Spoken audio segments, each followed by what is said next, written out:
1979, la fronde gronde en Rhodésie du Sud. Les Blancs gouvernent toujours cette colonie britannique d'Afrique australe.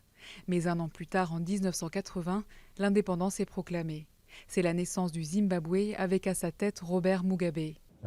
C'est lui qui a obtenu l'indépendance du pays. Il était le symbole du combat pour la libération du Zimbabwe.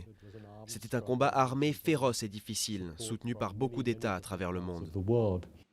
Le jeune Mugabe a été éduqué par des jésuites blancs et collectionne les diplômes. Marxiste revendiqué, il devient vite le symbole de l'Afrique indépendante.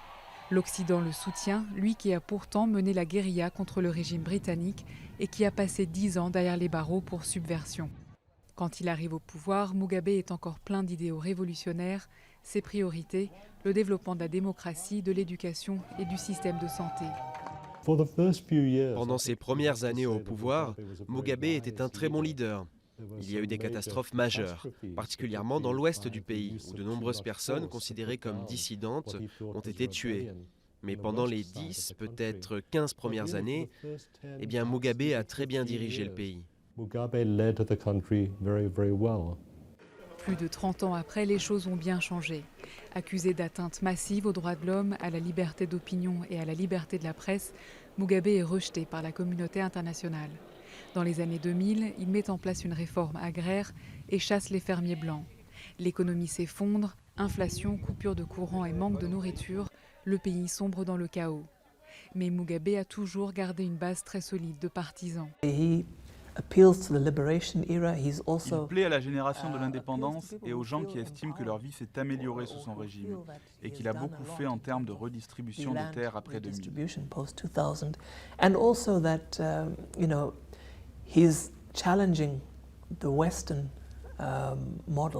Il a aussi mis au défi le modèle occidental. Il a défié la Grande-Bretagne, l'Union européenne, les États-Unis. C'est important pour beaucoup de Zimbabwéens et pour beaucoup d'Africains en général.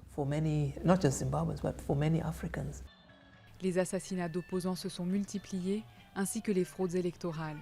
Et Mugabe, devenu paranoïaque et mégalomane, se range du côté des dictateurs. Il y a des gens fous en Europe. Des gens fous qui refusent et rejettent la vérité. Des gens fous qui défient les lois internationales. En 2008, de nouvelles élections ont lieu. Les partisans de Mugabe terrorisent ceux de son rival Morgan Tsvangirai, arrivé en tête au premier tour.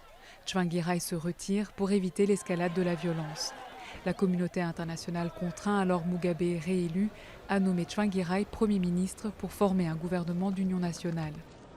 C'est pour se débarrasser de cet encombrant bras droit que Robert Mugabe, aujourd'hui âgé de 89 ans, avait convoqué les élections.